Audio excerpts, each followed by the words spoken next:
Hello guys, welcome to Tech Tricks tutorial. In today's video, I will show you how to make smooth transition videos in Capcut for PC. First, open Capcut on your PC and create a new project.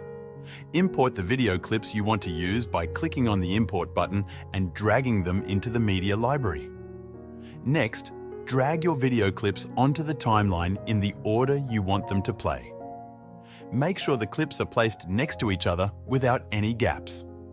To add a transition, click on the Transition tab in the top menu.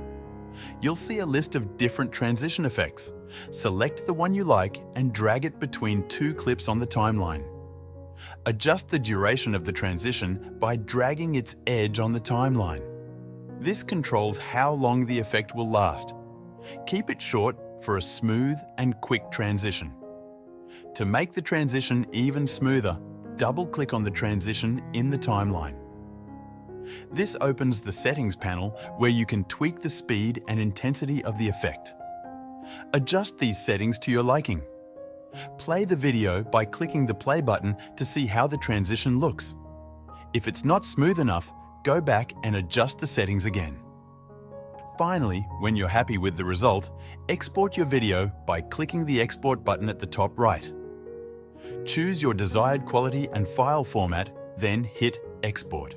Thanks for watching this tutorial. If you found this video helpful, please like and subscribe to our channel for more tech tips and tutorials.